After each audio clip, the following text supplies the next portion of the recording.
visitar as comunidades, a gente fica chocado. Itinga, Medina, é coisa séria. A própria região afastada de Taubi, enfim, é coisa triste mesmo. É o Brasil, amados, que não evoluiu nessas últimas décadas. Tá? Então, coopere com a gente e envolva-se com a gente. Meu segundo destaque, pastor Léo foi muito enfático, atenção aqui, é o nosso treinamento de professores e de pregadores.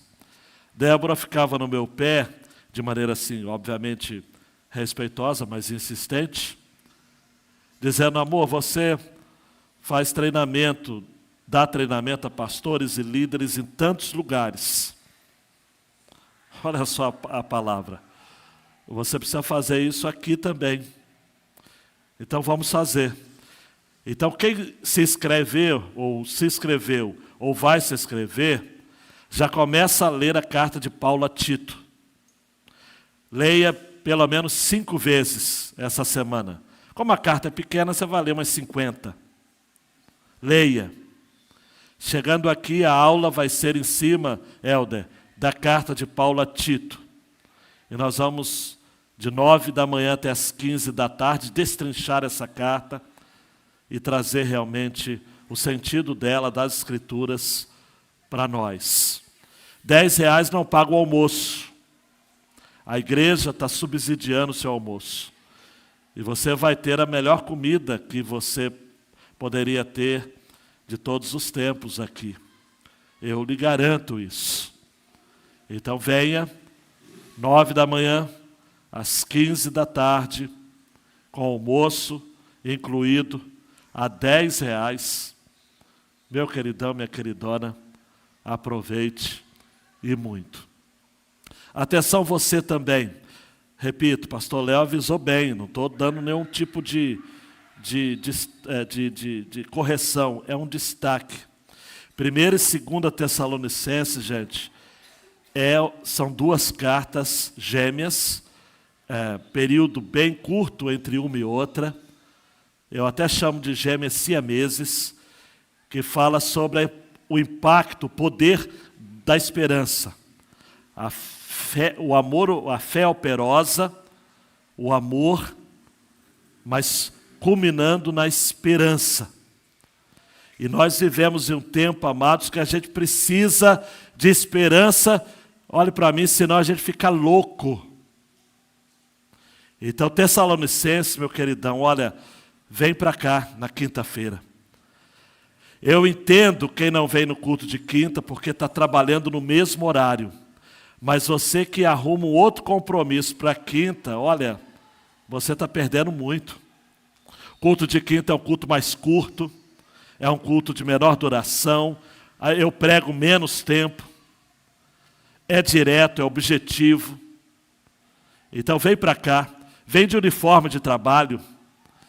Eu já falo, vem dormir com a gente, mas tem uns que já vêm dormir domingo mesmo. Mas quinta-feira em especial, o pessoal está trabalhando e tal. Vem assim, meio barro, meio tijolo, mas vem ouvir da palavra de Deus. Tá ok? Esses são destaques poderosos que eu quero fazer.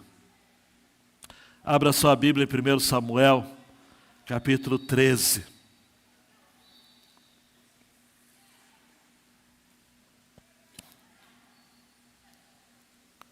Gente, não dá para entender por que um homem de Deus, por que uma mulher de Deus,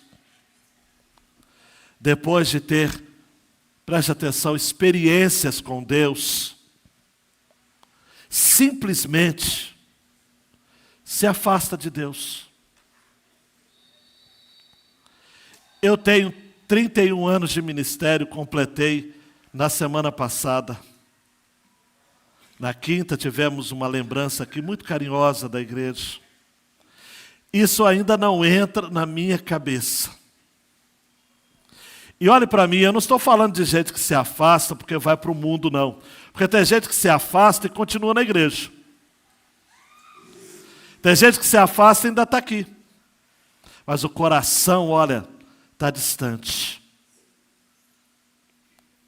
Saul é o tipo de cara que tinha tudo para dar certo. Ele era alto, ele era bonitão, ele era vistoso.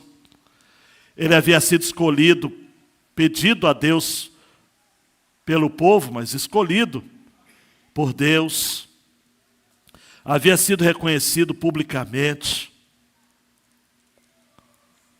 Samuel se comprometeu em acompanhá-lo, em mentoreá-lo. Hoje a gente usaria essa expressão, né? Mentoreá-lo, né? Estar junto com ele. Mas, meu irmão, minha irmã, ele fez de tudo para se afastar. Aí eu fico fazendo algumas perguntas. Eu gosto de fazer perguntas sinceras para Deus e no texto. Como Deus pôde ter escolhido alguém predestinado ao fracasso?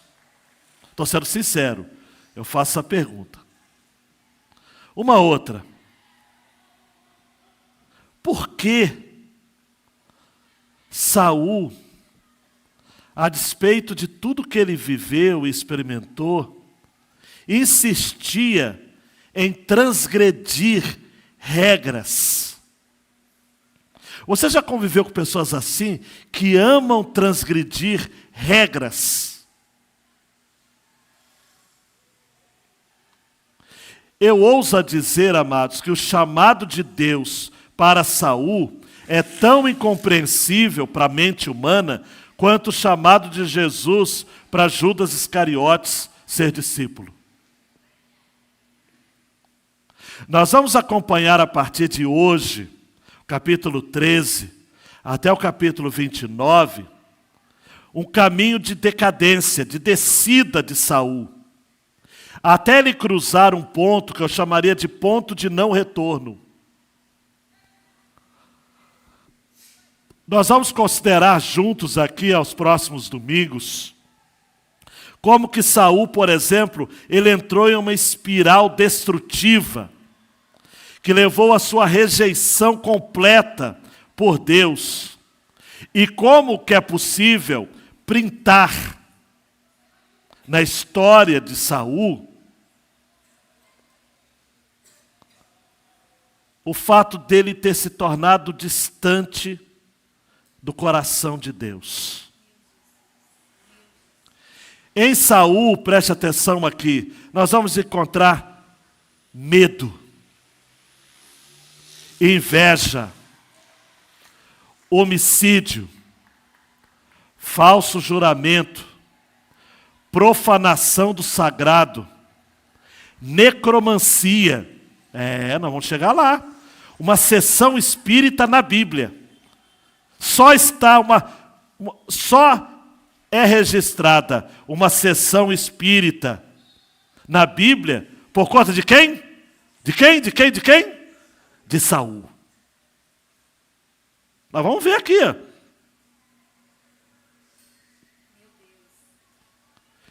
E vai terminar essa história, Lucelena, se miséria pouco é bobagem, com suicídio. É o primeiro registro na Bíblia de alguém se suicidando. De quem? De Saul. Não dá, amados, não dá. Eu fico pensando, Deus, por quê? Eu vi essa semana um trecho da autobiografia de Charles Spurgeon, em que ele comenta sobre um homem que durante toda a vida zombou do cristianismo e dele, Spurgeon, frequentemente chamando de hipócrita. No seu leito de morte desse homem, ele pediu para Spurgeon que fosse visitá-lo. E aí Spurgeon fez um comentário a respeito desse cidadão. Ele tinha, quando saudável, recusado a Cristo de forma perversa. Embora no leito de morte, ele tenha me chamado supersticiosamente. Muito tarde, ele suspirou pelo ministério da reconciliação. Ele solicitou passar por uma porta fechada, mas não foi capaz. Não havia espaço para arrependimento, porque ele havia desperdiçado as oportunidades que Deus concedeu por muito tempo a ele. Eu não sei quanto a você, queridão, mas eu não sei, eu fico tocado demais. Porque esse relato desse cidadão a quem Spurgeon acompanhou, e que passou, Marco Giovanna, a vida inteira zombando de Deus e zombando do pregador, do homem de Deus. No leito da morte ele resolve, Spurgeon também não pega leve com ele não, né? Supersticiosamente, chama o próprio Spurgeon, mas ele já era tarde. Muito tarde. Não havia espaço para arrependimento mais. Ele havia desperdiçado todas as oportunidades que Deus concedeu por muito tempo a ele. Vamos a Saul. Acompanhe atentamente, por favor, na sua Bíblia, a leitura. Primeiro plano, vamos descrever aqui um ambiente nada favorável. O doloroso preço da desobediência é o tema da mensagem. Paulino, a grande ideia é quando o homem ou a mulher se afasta de Deus e está assumindo sozinho todos os custos de sua desobediência. Está assumindo sozinho, preste atenção nisso aqui, hein? Sozinho, todos os custos de sua desobediência. Vamos ler primeiramente os primeiros 7 versos. Saul havia reinado em Israel durante 1 ano. No 2º ano do seu reinado sobre o povo, escolheu 3.000 homens de Israel, 2.000 estavam com Saul em Miquimás e na região montanhosa de Betel, e 1.000 estavam com Jonatas em Gibeá de Benjamim. Saul despediu o resto do povo, cada um para sua casa. Jonatas derrotou a guarnição dos filisteus que estavam em Gibeá, e os filisteus ficaram sabendo disso. Então Saul mandou tocar a trombeta por toda a terra, dizendo que os hebreus escutem isso. E todo o Israel ouviu dizer: Saul derrotou a guarnição dos filisteus, e agora os filisteus estão com ódio de Israel. Então o povo foi convocado para se juntar a Saul em Gilgal. Os filisteus se reuniram para lutar contra Israel com 30.000 carros de guerra, 6.000 cavaleiros e povo em multidão, como a areia que está na praia do mar. Eles foram e acamparam em Miquimás, a leste de Beit-Aven. Quando os homens de Israel viram que estavam em apuros, porque o povo estava angustiado, se esconderam em cavernas, em buracos, entre rochas, em túmulos e cisternas. Também alguns dos hebreus passaram o Jordão, foram para a terra de Gade e Gileade. E o povo que permaneceu com Saul, estando esse ainda em Gilgal, se encheu de temor. Dando um clique aí, gente, o texto está muito autoexplicativo. É um ambiente nada favorável. Nós só temos, eu preciso mencionar aqui, algumas questões de crítica textual para apresentar, mas de maneira muito leve. Saul reinou durante 40 anos. E nesse tempo todo, o povo de Israel esteve às voltas com conflitos com os filisteus. A citação bíblica que nos dá esse tempo de reinado está em Atos 13, 21. Então eles pediram um rei e Deus lhes deu Saul, filho de Quis, da tribo de Benjamim, e isso durante 40 anos. A menção, a citação de que o povo de Israel, em todo o período de reinado de Saul, estava sempre em conflito com os filisteus, é 1 Samuel 14, 47 e 48. Quando assumiu o reinado de Israel, Saul lutou contra todos os seus inimigos ao redor, contra Moabe, os filhos de Amon, de Edom, contra os reis de Sobá e os filisteus. E para onde quer que se voltava, era vitorioso.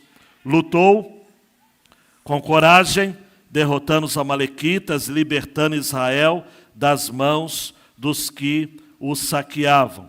Mas 1 Samuel 14, 52 diz assim: durante todo o reinado de Saul houve forte guerra contra os filisteus. Por isso, sempre que via um homem forte e valente, Saul o agregava a si. Preste atenção só para você ver. O texto hebraico no versículo 1 é problemático. Por isso que algumas versões aqui vão divergir. Muitos manuscritos antigos não estão claros quanto a quanto tempo havia se passado em que Saul era rei. Algumas versões, como a Bíblia de Jerusalém, por exemplo, vão dizer vou colocar até reticências. Saul tinha reticências, anos, quando começou a reinar. E reinou 2 anos.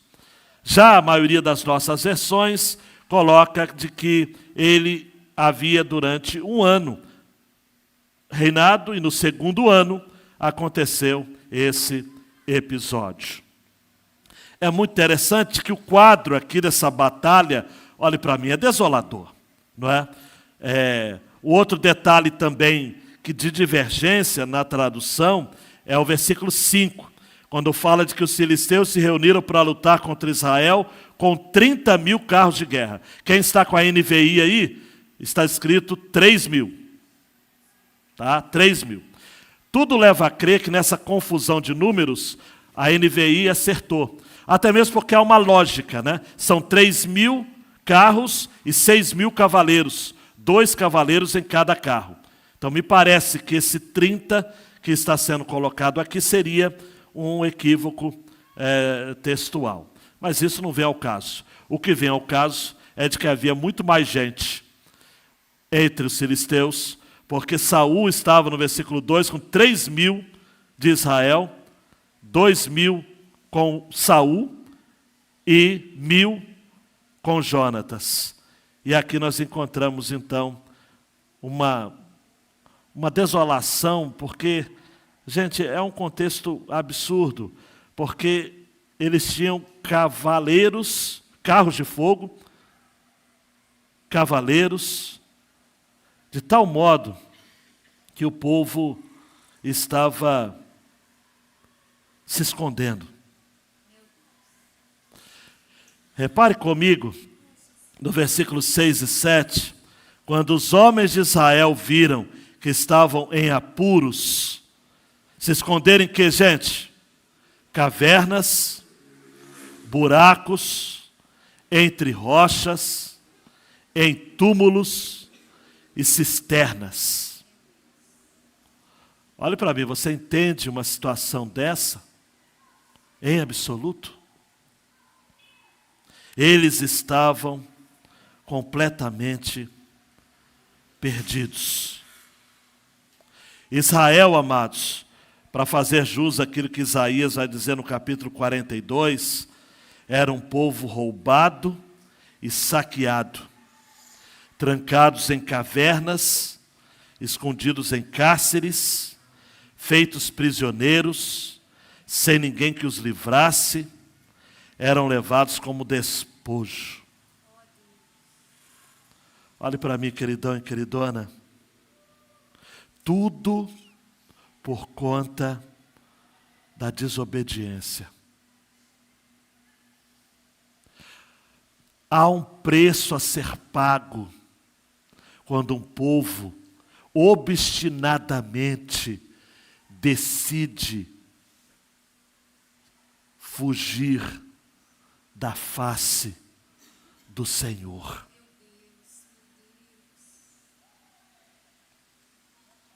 Eu não vou entrar em miúdos, mas olhe para mim, os filisteus já há muito tempo não deveriam ser ameaça para o povo de Deus. Os filisteus eram para ser vencidos lá no tempo de Juízes. Tempo de Juízes. Lá no tempo de Josué. Josué termina o seu livro dizendo o seguinte: eu não sei quanto a vocês, mas eu e a minha casa serviremos ao Senhor. E o livro de Josué termina dizendo o seguinte: nós também, nós também.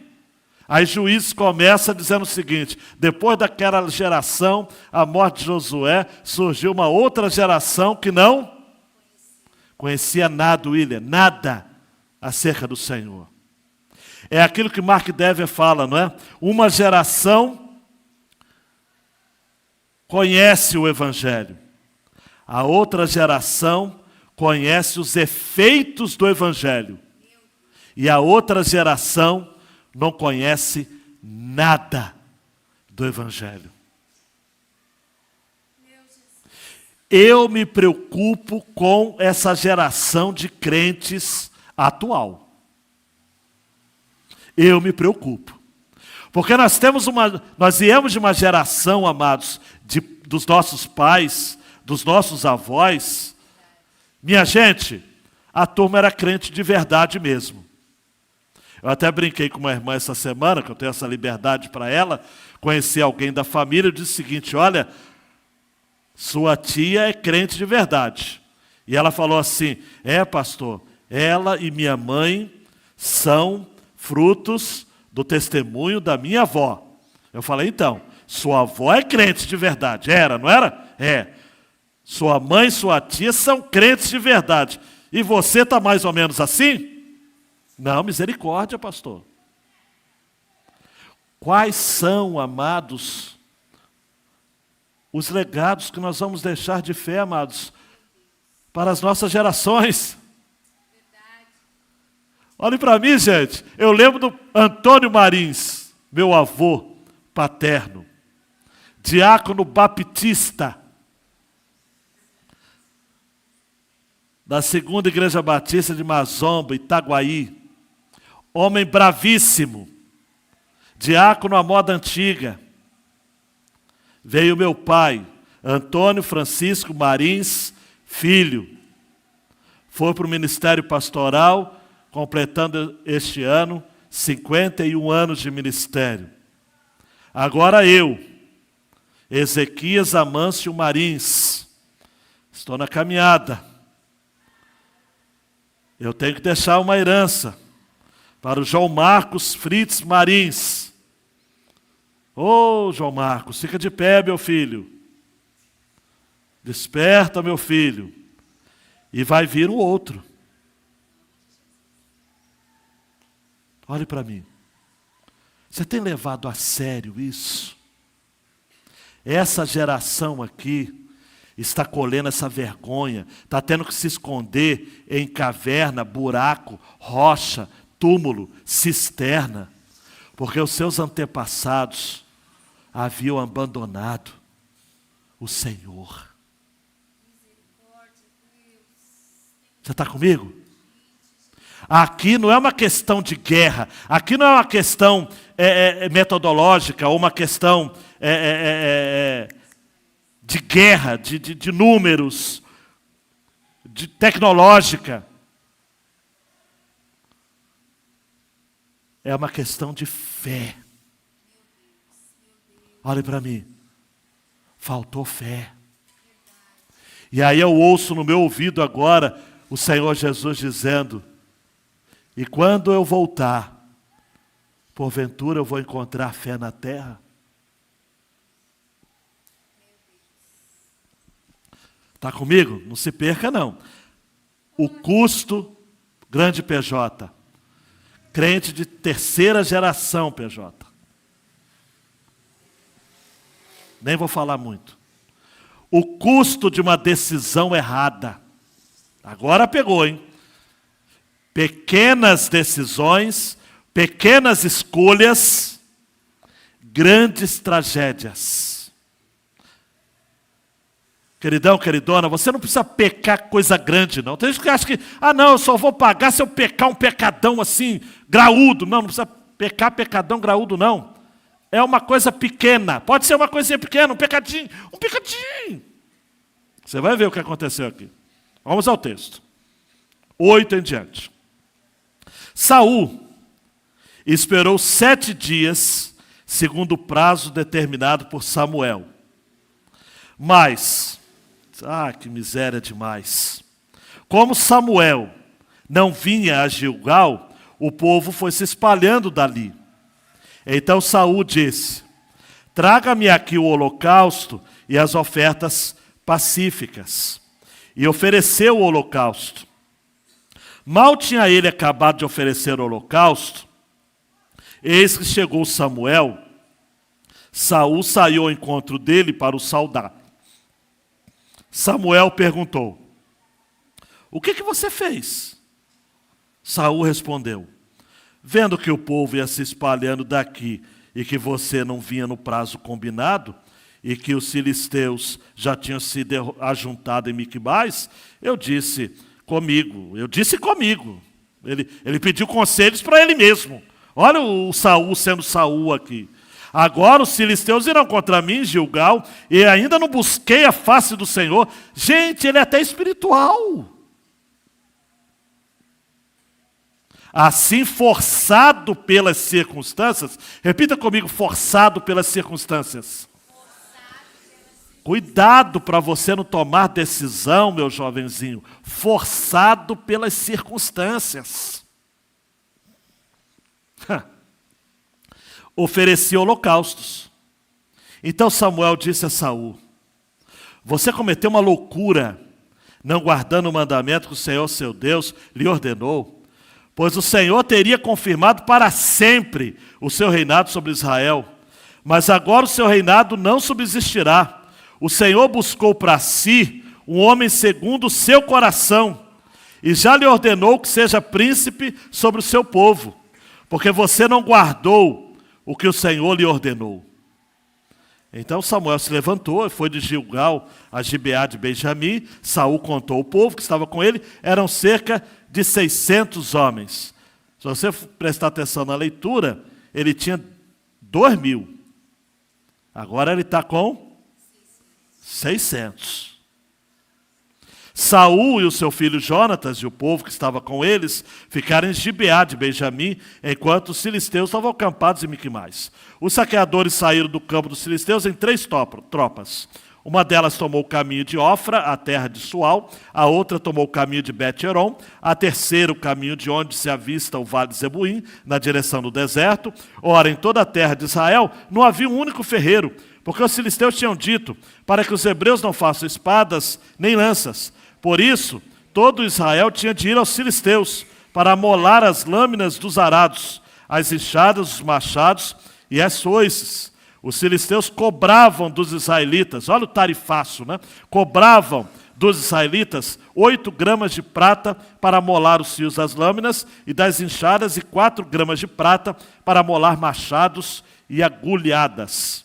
Por isso, no dia da batalha, não se achou nem espada nem lança na mão de nenhum do povo que estava com Saul e com Jonatas. Só Saul e seu filho Jonatas tinham essas armas. A guarnição dos filisteus saiu ao desfiladeiro de Miquimais. Gente, continue prestando atenção aqui, para você não se perder. O custo de uma decisão errada. Samuel determinou um prazo para se encontrar com Saul. O prazo era de quantos dias? 7 dias. E o ansioso Saul não sabia esperar. 1 Samuel 10:8 diz: vá na minha frente para Gilgal. Eis que eu descerei para junto de você, a fim de oferecer holocaustos e apresentar ofertas pacíficas. Espere 7 dias, até que eu venha para junto de você e digo o que você deve fazer. E o que Saul faz? Saul age como Saul. O texto diz, no versículo 8, que ele espera 7 dias, e como Samuel não vinha, ele resolve fazer a coisa que estava na sua cabeça. trouxe o holocausto, as ofertas pacíficas, ofereceu o holocausto, e eu lhe pergunto, queridão e queridona, você não precisa ser um especialista em teologia bíblica, basta prestar atenção nas minhas mensagens aqui.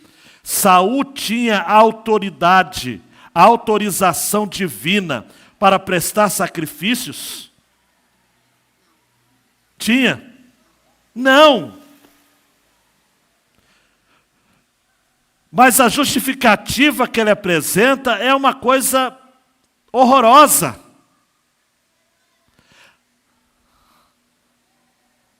Ele, no versículo 9, quando o texto fala assim, olha, ofereceu o holocausto, o verbo oferecer indica uma ação intencionada. Saul não apenas tomou iniciativa, ele se colocou no lugar do sacerdote. Ele usurpou o lugar que Deus não tinha lhe dado. Queridão, queridona, olhe para mim. Usurpação. Você sabe o que é isso? Usurpação é você assumir o lugar e a posição que Deus não lhe deu autoridade para tal. Usurpação é o camarada que insiste em ficar falando da vida dos outros e pregando para os outros e dando profetada nos outros sem Deus ter mandado. Usurpação é o crente medíocre que se utiliza da oração em voz alta para mandar recado para o irmãozinho e para a irmãzinha a quem ele não tem coragem de falar de forma normal. Usurpação é você ler a Bíblia, só que ao invés de você ler a Bíblia contra você, você sempre lê a Bíblia dizendo, isso tem a ver com a vida de fulano, com a vida de ciclano e com a vida de beltrano. Usurpação é você estar no destaque, no lugar de honra, de palavra, de proclamação da palavra, ou de ministração ao povo de Deus, tendo uma vida devassa, uma agenda oculta, esqueletos no armário. Isso é usurpação. Usurpação é você no domingo cantar bonito, fechar o olho, chorar, e na segunda-feira você ser um péssimo empregado, um patrão tirano, ou um marido e uma esposa, ato contínuo ao final do culto, violento, maldoso, preconceituoso, e um pai ausente, uma mãe que não exorta os seus filhos de acordo com os princípios da palavra de Deus, mas se utiliza da moda, da cultura, de um feminismo diabólico e escravizador. Usurpação é você não ter vergonha na cara de ser quem você é, pecador e pecadora, que precisa de um redentor. E esse redentor tem nome, chama-se Jesus. Usurpação. Usurpação é você, com a sua vida tão devassa e distante de Deus, ter ataques de ira, que a psicologia pode chamar de ataques ocasionais, pontuais, emocionais, mas que a Bíblia chama de endemoniamentos. Ah, pastor, mas agora só pegou pesado. Eu vou usar o próprio Saul. Em 1 Samuel 18 diz que Saul não via Davi com bons olhos, alimentou inveja e ciúme no coração, e a inveja, os provérbios de Salomão vai dizer que apodrece os ossos. E Saul, então, que as mulheres também não são fáceis, né? Não eram fáceis, nunca foram fáceis. E cantaram, Saul matou seus milhares, mas Davi matou os seus 10 milhares. Saul ficou aborrecido com isso, e o espírito mau, está lá em 1 Samuel 18, vindo da parte do Senhor, se apossou de Saul, que teve crise de raiva. Crise de raiva, endemoniamento. Ah, pastor Ezequias está falando que toda crise de raiva é possessão demoníaca. Não estou falando não. Toda não. A maioria. Sim. Eu até diria, se não é endemoniamento enquanto possessão, é endemoniamento enquanto sugestão. Tá? Tem alguma coisa colada no irado. Você conhece a história, queridão e queridona? Olhe para mim, até as crianças e os adolescentes que estão aqui, embaixadores, mensageiras. Saul só se via livre do espírito demoníaco quando Davi tocava a sua harpa. Só que Saul tinha uma lança. E chegou a atirar na direção de Davi, que por 2 vezes se desviou. Aí eu me lembro do Jenny Edwards, do Perfil de 3 Reis. Se segurem na cadeira. Ele diz assim, que livraço, amados. O monarca insano percebeu que Davi era uma ameaça ao seu reinado. O rei, ao que parece, não percebia que era a Deus que se devia deixar a decisão acerca de quais eram os reinos que haveriam de sobreviver a que ameaças. Ignorando isso, Saul fez o que todos os reis loucos fazem. Os reis arrogam o direito de atirar lanças. Todo mundo sabe muito bem disso. Mas como sabem? Porque o rei lhes disse muitas vezes. Se o seu rei, Edwards vai dizer, é verdadeiramente ungido do Senhor, e se ele também arremessa lanças, então há algumas coisas que você pode saber e saber com segurança. O seu rei está completamente louco. Ele é um rei segundo a ordem de Saul. O rei segundo Saul arremessa lanças. Porque não é o rei segundo o coração de Deus. Olhe para mim aqui. Entenda essa frase, o rei segundo o coração de Deus. O homem segundo o coração de Deus. Está aqui comigo? Não é o quanto do coração de Davi estava em Deus. É o quanto do coração de Deus estava em Davi. É o homem segundo o coração de Deus. Você já parou para pensar nisso? Você fala, pastor, eu posso até ir embora agora. É isso. A pergunta não é o quanto você tem de Deus, mas é o quanto Deus tem de você.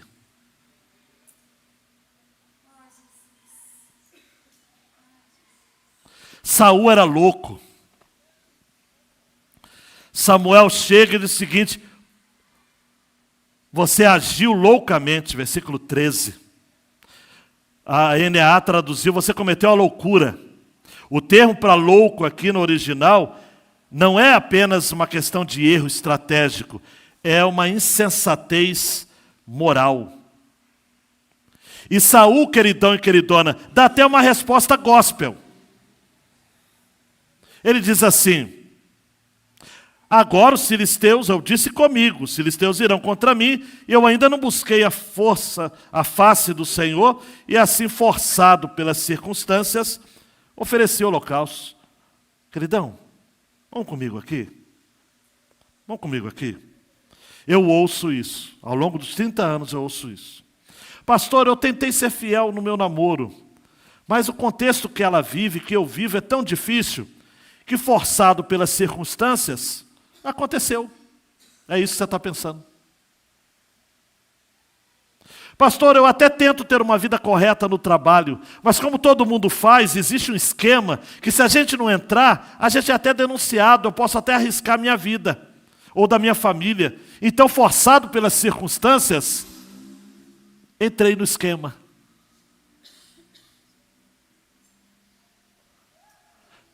Você já se viu, amados, tendo que tomar uma decisão onde, forçado pelas circunstâncias, você iria fazer o que Deus não quer que você faça, mas você, ao invés de ser louco, porque o Salmo 14 diz: disse o louco no seu coração, o insensato no seu coração, é a mesma palavra, não há Deus.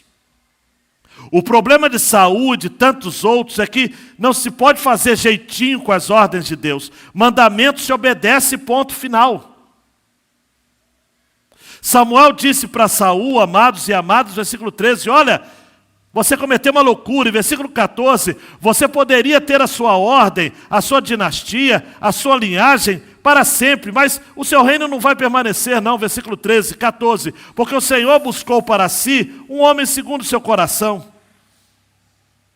Não é um homem perfeito, mas é um homem que está alinhado com a minha vontade. Deus não chama você para ser perfeito. Deus não quer que a sua família seja perfeita. Para com isso. E para de culpar a igreja por conta disso. De vez em quando eu ouço gente falando isso. Ah, porque eu não consegui cumprir. Existe uma jornalista muito bem conceituada na mídia, que não vou falar o nome dela, obviamente, que é de origem metodista. Quem quiser saber depois, eu falo no privado. Mas todos os comentários dela há uma dose de rancor. Como se o que ela aprendeu na igreja ou no Senhor fosse completamente errado. Mas ela é tão ácida. Ela é tão infeliz. Ela é tão curta no seu raciocínio, embora tenha uma formação incrível. Porque ela não conseguiu lidar com aquilo do passado, amados. Se a sua vida está uma droga, não é por conta de Deus, porque Deus nunca mudou, você é que mudou. Só que você não tem a humildade de reconhecer, eu aprendi errado. Me ensinaram certo. Mas não, a culpa é do diácono, a culpa é do pastor, a culpa é do não sei quem. Sempre a culpa é dos outros. É a essência do pecado adâmico. É a transferência de responsabilidades. Eu ouso a dizer, queridão e queridona, que Saul saiu desse encontro com Samuel ainda achando que ele tinha alguma chance. O narrador ele vai nos levar dos versos 15 a 23 numa espécie de preparação para o capítulo seguinte que eu vou mostrar. É uma ponte, no capítulo 14, para ser preciso, que domingo que vem nós vamos compartilhar. Quando Jonatas, ele sim, Jonatas, vai fazer o que é certo. E ele vai vencer aquela batalha. Saul, amados, o experimentado, não conseguiu nada, porque ele era obstinado. Jonatas, que deveria ter, eu não gosto de chutar a idade, deveria ter, sei lá, os seus 18, 19 anos. Mas Jonatas tinha algo que encantava o coração de Deus. Em 1 Samuel 14, 6, nós vamos ver isso domingo que vem. Ele diz assim: venha, disse ao seu escudeiro, vamos até a guarnição desses incircuncisos. Talvez o Senhor nos ajude, porque nada pode impedir o Senhor de livrar, seja com muitos ou com poucos. E aí, só um spoiler rápido. Vai terminar no versículo 23 do capítulo 14, dizendo: assim o Senhor livrou Israel naquele dia. Tal pai, tal filho? Não. Não. Tristemente, não. Parecia que Jonatas era de uma outra linhagem, mas não era. Ele era filho de Saul, mas não tinha o espírito de Saul. Diga misericórdia. Existem filhos, amados, que serão melhores se forem diferentes dos seus pais. Pronto, falei.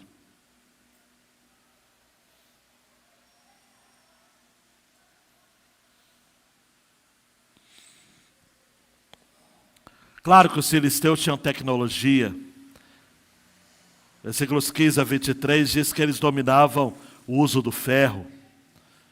Implantaram um tarifaço. Israel só poderia molar lâminas de arados, enxadas, machados e foices. E cobravam ainda por conta disso, sim. Mas Jonatas, Marcos Giovanni, acertou na mosca. Talvez o Senhor nos ajude, porque nada pode impedir o Senhor de livrar, seja com muitos ou com poucos. 14:6. Não importa, amados. Não importa. Quero caminhar para o final. Olhe para mim. Há batalhas que travamos em nossa vida que não estão debaixo do favor do Senhor. Nessas a derrota é sempre certa. Nós temos de aprender a lutar do lado de Deus. Amanhã no Comece Bem a Semana, eu vou falar sobre isso. Davi chega para Golias e diz o seguinte: você vem contra mim com espadas, lanças e escudos. Eu, porém, vou contra você em o nome do Senhor dos Exércitos, o Deus dos Exércitos de Israel. Eu trabalhei, só um spoiler do Comece Bem a Semana, essa relação. Você vem contra mim, com o que você tem. E eu vou contra você, com o que eu tenho. As batalhas da vida, amados, esse é o ponto nevrálgico. O inimigo sempre vai usar as armas dele. Olhe para mim. O mundo sempre vai usar as armas dele. Eu fico pensando de crente que tem medo do mundo.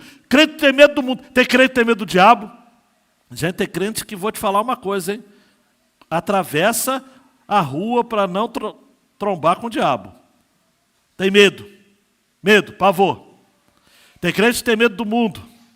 Tem crente que, se possível, iria criar um bunker para viver isolado do mundo, uma bolha. Queridão, queridona, a questão não é quem vem contra você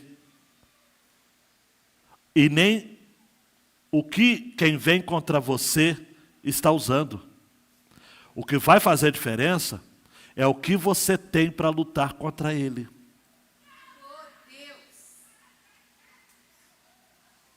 Irmão João Batista, o Senhor em Êxodo pergunta para Moisés: o que você tem na mão?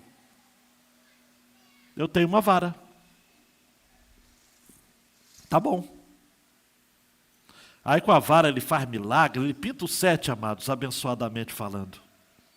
Com a vara ele abre o mar vermelho, com a vara ele faz e acontece. Ao longo do texto, até aquela vara é chamada de a vara de Deus. A questão não é o poderio bélico do inimigo contra você. Ele vai usar o que ele tem, amados. A morte, a destruição, a inveja, o pecado, a lascívia.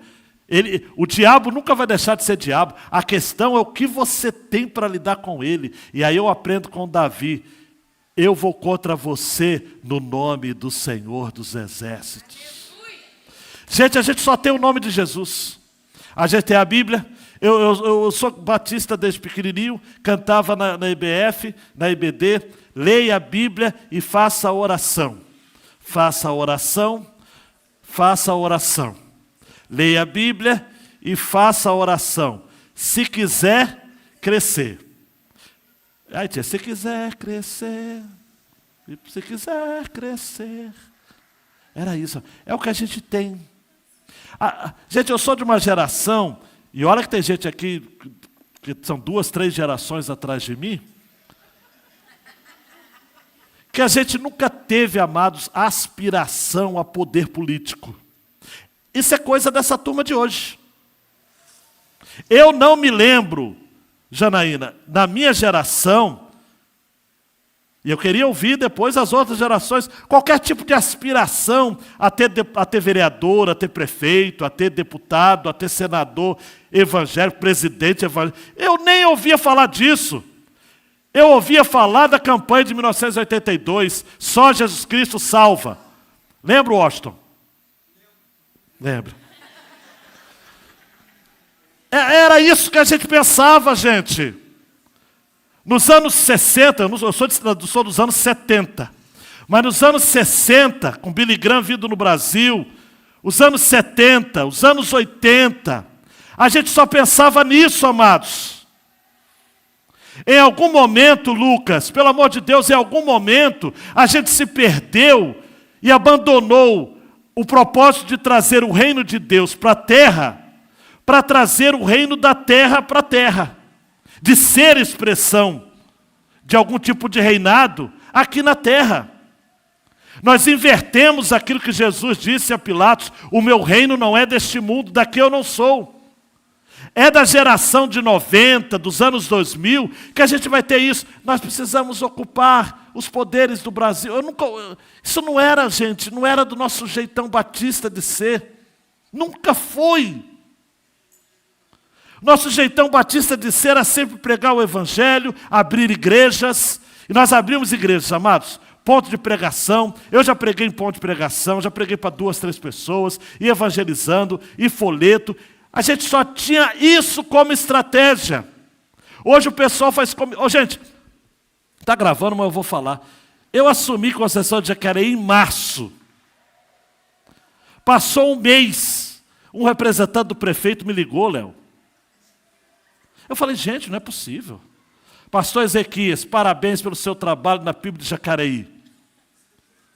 Eu falei, não é possível, eu cheguei agora, eu não tenho nem trabalho. Eu quero convidar o senhor para um café, porque essa igreja, ela é importante, ela é estratégica no nosso município. Pastor Léo participava das reuniões quando eu estava na PIB também. Não falou não, estou brincando. Apaga.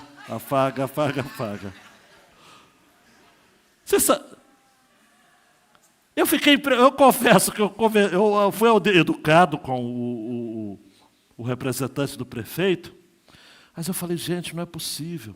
Eu nem conheço todo mundo da igreja, que deve ter uns 80 membros. E o prefeito já sabe que eu estou aqui. Eu nem tomei café com as velhinhas da igreja. E o prefeito quer tomar café comigo. Não. Agradeci e disse, olha, eu estou há mais de 30 anos na Japuíba. Passaram-se vários prefeitos.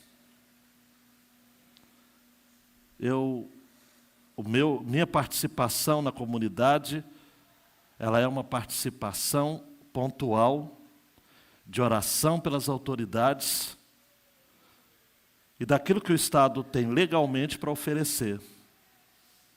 Eu não participo de cafés, mas muito obrigado pela deferência.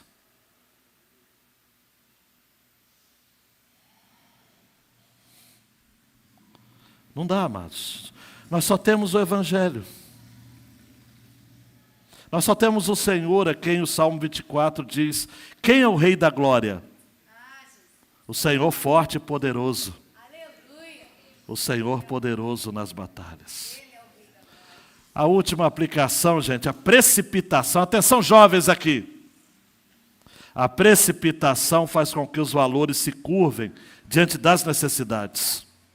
É claro que queremos satisfação imediata. Mas a pergunta é isso que Deus quer?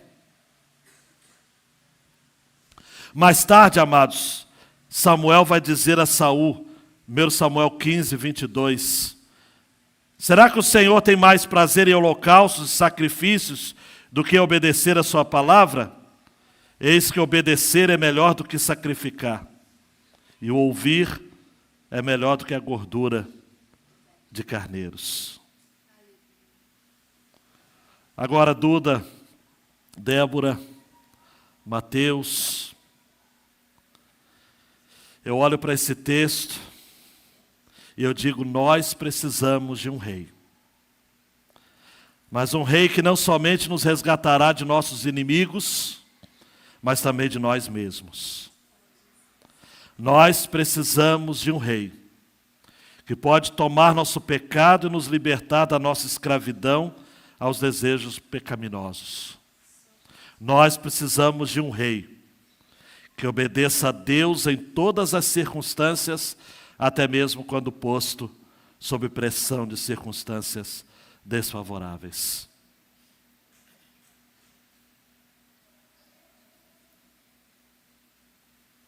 O homem segundo o coração de Deus diz respeito ao lugar que o homem tem no coração de Deus, e não o lugar que Deus tem no seu coração.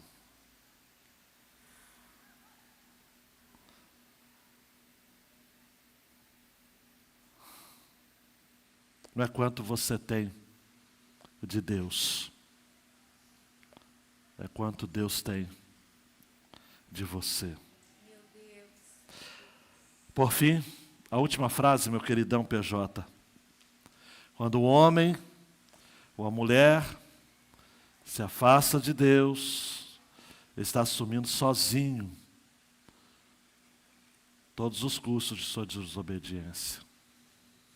Você consegue prestar atenção mais 2 minutos? Consegue, sim ou não? Sim. Você, quando se afasta de Deus, aí em cima, aqui embaixo, homem ou mulher, você assume sozinho os custos de sua desobediência.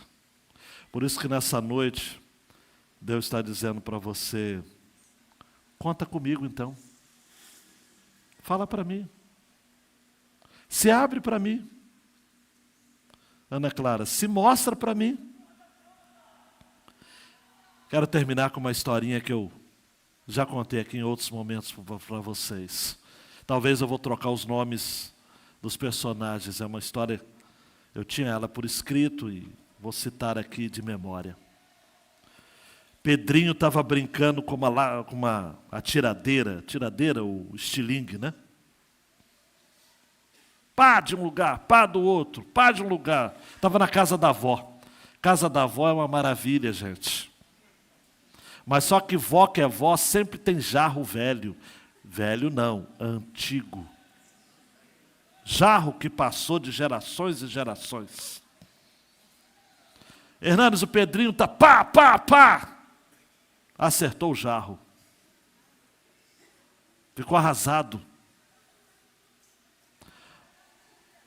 Ninguém viu, exceto a Mariazinha. A Mariazinha chegou para o Pedrinho e falou assim, Pedrinho, e aí? A vovó vai ficar muito aborrecida. Era o jarro que ela mais gostava. Mas vamos combinar uma coisa? Você começa a lavar louça no meu lugar também, aqui sempre a vovó pede para um de nós dois lavar a louça. Então, quando pedir para mim, eu vou olhar para você e você já assume. E começa. Porque senão eu conto, né? Assim, eu não vou ter culpa se eu contar, Maria Emília. Só sei, amados, que o Pedrinho ficou lavando louça durante mais de 1 mês. E todas as vezes que o Pedrinho queria fazer alguma coisa que ele gostava, brincar, correr, alguma coisa fora do contexto habitual, Mariazinha chamava e falava, Pedrinho, vai pegar tal coisa para mim? Pedrinho, faz um negócio para mim? Porque eu sei, né? Passado esse tempo, a avó viu o Pedrinho cada vez mais entristecido, chegou para ele num canto e disse, Pedrinho, meu filho, até quando você vai deixar Mariazinha fazer isso com você? Ele assustou. E a avó falou, porque eu vi, Pedrinho. Eu vi que foi você.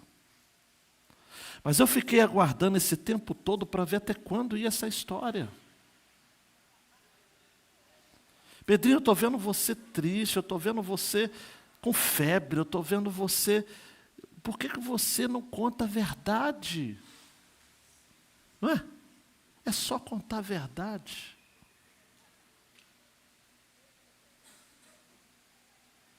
E aí quando a Mariazinha tentou de novo, Pedrinho, ela disse, a minha avó já sabe de tudo. Queridão, queridona, se o seu coração se curvar diante do Senhor nessa noite, e você resolver ser um homem ou uma mulher, a quem o coração de Deus vai tê-lo por completo, quando o diabo, quando o mundo, quando a sua própria carne vier gritar para você dizendo, fulano, fulana, você vai dizer, o meu Deus já sabe de tudo.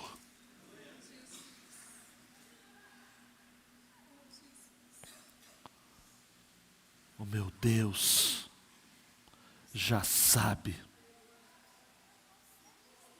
de tudo. Abaixa a cabeça, queridão e queridona. É uma noite de concerto diante do Senhor. Não sai agora para buscar o seu filho agora, não. Porque é uma noite de concerto diante do Senhor. E você vai precisar fazer nesse momento uma oração. Preste atenção nisso daqui que eu vou falar. Você vai dizer assim, eu tenho agido como louco. Ou, eu tenho agido como uma louca. Eu tenho transgredido as suas regras. Eu tenho lutado as batalhas com as armas do mundo. Eu estou tentando lutar com a armadura de Saul, como Davi, que não coube nele. Ele se sentia desajeitado. Mas agora, eu estou cansado de mentir para mim mesmo. Eu estou cansado de viver uma mentira. E eu quero nessa hora, nesse dia, nesse momento, que o Senhor me desarme, me desmonte de todo o meu eu. Eu não quero ser alguém que arremessa lanças. Eu quero ser alguém que se desvia delas. Eu quero ser um homem segundo Davi, segundo o coração de Deus, e não segundo Saul, aquele que transgrediu as ordens de Deus. É um concerto com S. E é um concerto com C também.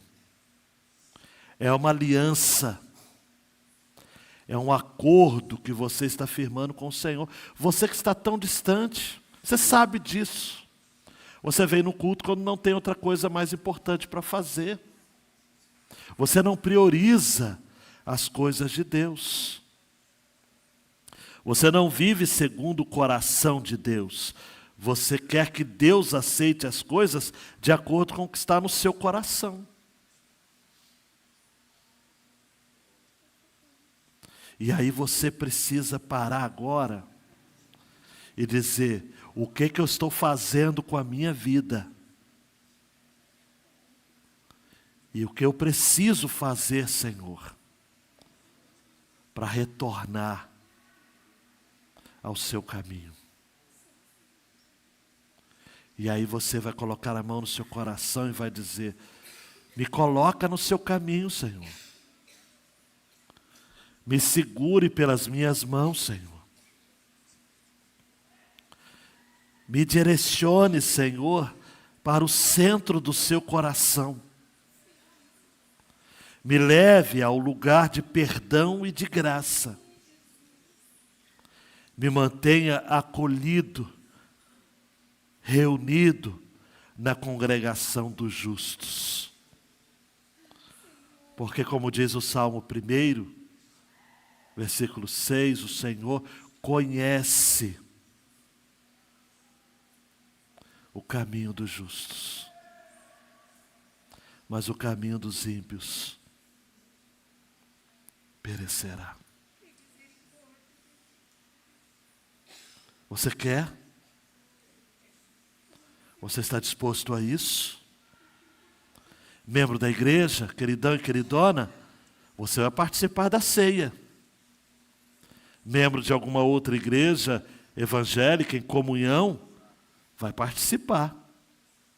Você, meu queridão, que ainda não se batizou, minha queridona que está afastada da casa do Senhor, se conserte, para que ainda este ano você tenha a oportunidade de retornar à comunhão com a igreja do Senhor Jesus. Mas faça desse culto um marco, 1º de junho de 2025.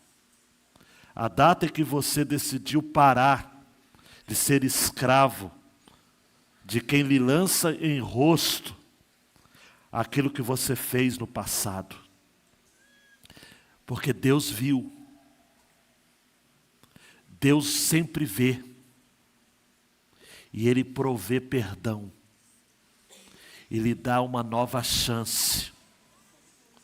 Lhe dá a chance de você recomeçar. Chamar os músicos para virem à frente, por favor. E a igreja continuando em oração. Porque é muito sério isso. Só eles se locomovem. Você ainda não. Porque senão você desvia a atenção de quem agora está pensando nisso. Está pensando em tomar essa decisão aí na galeria aqui embaixo. Olha que coisa séria. Há uma batalha no coração das pessoas aqui. Uma grande batalha. O Senhor nos remiu. O verbo remir, que é diferente do verbo redimir. Redimir é pagar o resgate. É comprar de volta. Remir é perdoar. É rasgar o escrito de dívida que havia contra você.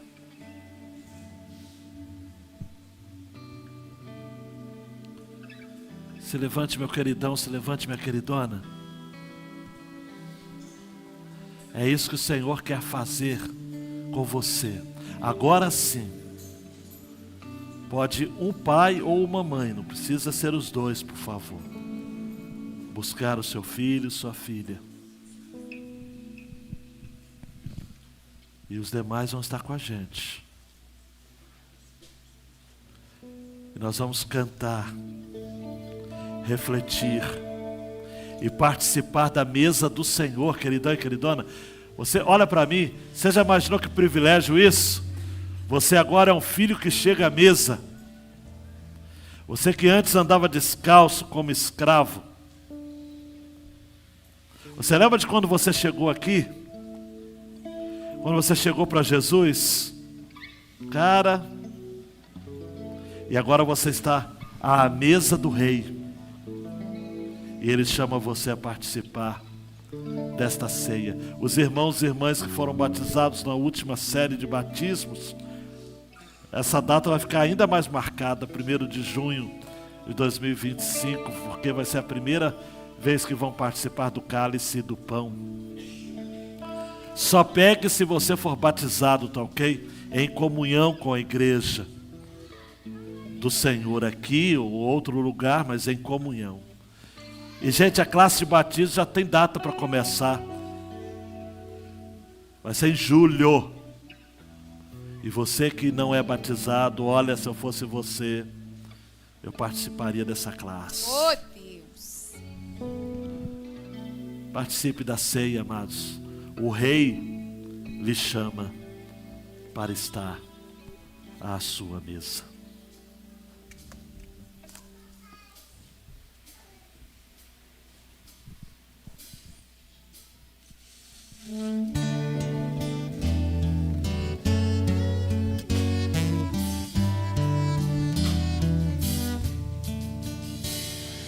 Remido, eu vou proclamar, remido, por preço real, remido, por Cristo na morte eu tenho a paz eterna.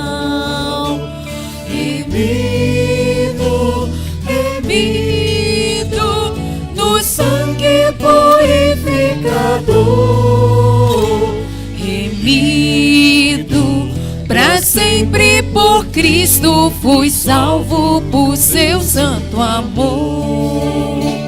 Remido e feliz com Jesus eu vivo e posso cantar na luz da presença de Cristo. Eu vou para sempre andar.